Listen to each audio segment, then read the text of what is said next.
What's up, guys? It's Rey-Jay back with another video. And in this one, I wanted to break down what's happening with SPY, Tesla, Nvda, the QQQ, and a couple of other tickers. I'm going to talk about a new catalyst that came out that's causing the market to dip a bit, and a very important support that's coming out to watch to see if we bounce. I'm also going to break down some very important data that's coming out at 10 a.m. that could also affect the markets. But just note that I'm not a financial planner, so take nothing I say as financial advice. And also, if you guys can, please check out my Weeble link. If you deposit any amount of money, you're guaranteed 12 free stocks. If you deposit $500 or more, you're guaranteed 20. And deposit $2,000 or more, and you're guaranteed 40. The offer ends in just 9 days. Anyways, now let's talk about the market. So the market's dipping right now. We are anticipating a little bit more downside as SPY approaches the 580 support. If that does fail us, we're looking for 578.94 as our next support at our 50 EMA. Just be very mindful of that, guys. The market's looking a little bit more bearish to start us off because we got some new news that came out that's not the best. However, there's no guarantee we're going to be dumping forever because we do have some more news coming out that could affect us. So let's start off by talking about the data. Today is Tuesday, October 22nd, 2024. We have Harker giving a speech at 10 a.m., not to mention the Richmond Fed Manufacturing Index, the Richmond Fed Manufacturing Shipments, and the Fed Services Revenues Index all coming out. This is going to be very, very important. So at 10 o'clock a.m. Eastern Standard Time, look for some high volatility because of the manufacturing numbers. That's going to cause some volatility 30 minutes after the market ends up opening. So the market's dipping right now, but will this data cause the market to bounce or will we continue to fall? Look for some volatility at 10 a.m. and we'll see what that leads to. So make sure you're very conscious of this, guys. At 10 a.m., we'll see what the market ends up doing. Now, I want to call out that we have the 10-year Treasury yields, which are pushing. We're seeing some analysts saying that they're going to be testing 5%. This is once again not the best of news for the economy, as it's going to give us more and more, signals that could lead to recessionary indicators. This is leading to less confidence that the Fed is going to give us another 50 basis point cut in November. This is causing confidence to decrease just a little bit. That's part of why the market is dumping the way it is, at least to start things off. Now, it's not a guarantee. Just because we start off this way does not mean it's going to have to last forever. That's why I'm warning everyone to be very careful at these levels. Now, there are some doubts right here about the Fed cutting as aggressively as it did earlier.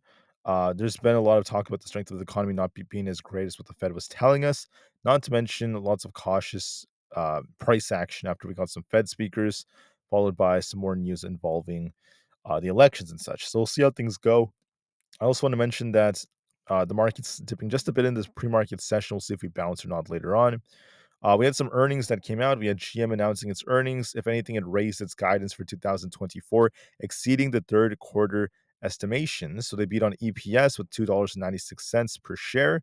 And revenue is also a beat, and their guidance was quite strong. That's why the share price of GM is still doing relatively well, and that's not bad for the markets. But with yields once again trumping that, what do I see for us moving forward? I'm just going to analyze the charts from this point on. So SPY could be dipping a little bit lower, but the 580 support, that's where this imbalance happens to be. If that fails us, our next support is going to be at the 578.94 area. Now we're going to be watching to see which level we bounce off of. So watch that very, very carefully. We have resistance at 582. If we reclaim this is going to be looking for a pushback up to fill the gap at 583.5. So watch those levels. If we break 582, we turn back up. If we don't hold above 582 and we're at 580, watch and see us dip all the way down to our 50 EMA down here for a small dip on SPY. Okay, so there is a risk of us dipping a little bit lower, but we'll have to see what kind of reaction we get once we get the Richmond Fed data. So look for a little bit more downside towards 580, if not very close to 578.94 for a little bit of a dip. And then we'll see if we get a bounce or not, depending on the data. But for now, we do look a little bit more bearish, might dip a little bit closer to 580 flats, and we'll see if we get a bounce or not. I want to make that very, very clear. Now, ES is rejecting as well here. We're below our 50 EMA, which is not the best of signs. We also have a head and shoulders like structure.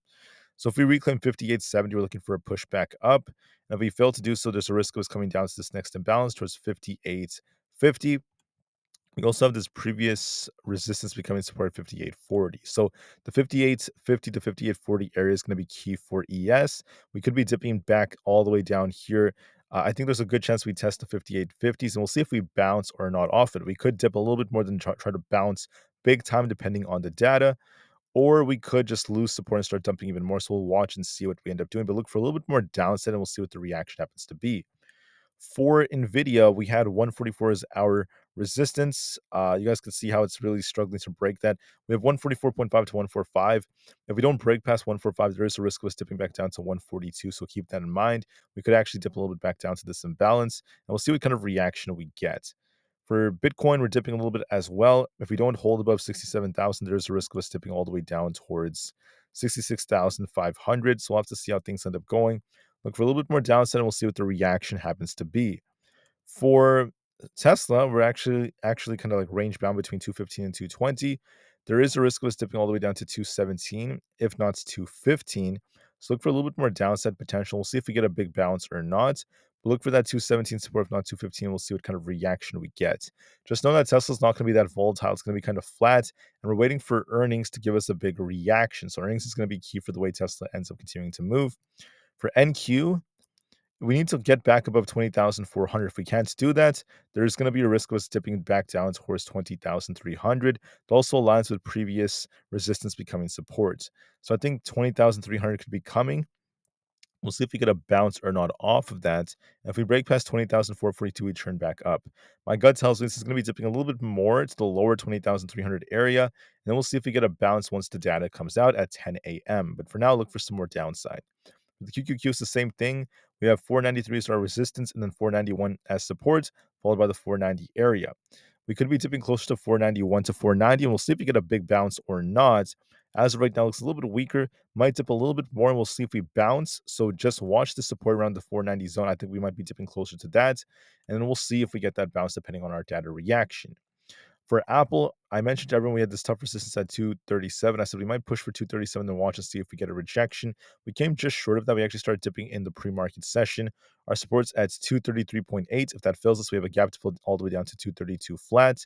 And we have resistance at 236, or maybe a little bit under that. So we might pop a bit, but there is a risk of Aapl coming down to fill this gap if 233.8 fails us. So please keep that in mind. Also, don't forget that our data is going to affect us. Netflix is dipping exactly as predicted.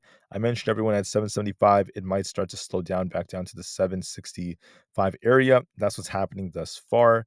For the IWM Russell 2000, we look a little bit weak here. We're going to be watching the 220 support. If that holds, we could attempt to rebound for 222.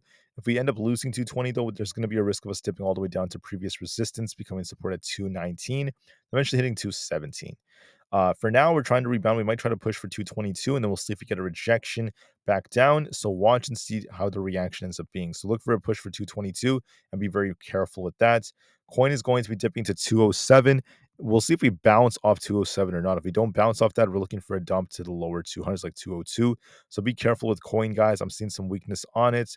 Amazon's consolidating in a range right now. We could be dipping to 187 to try to rebound. The bounce could still come if we reclaim our support. So we'll see.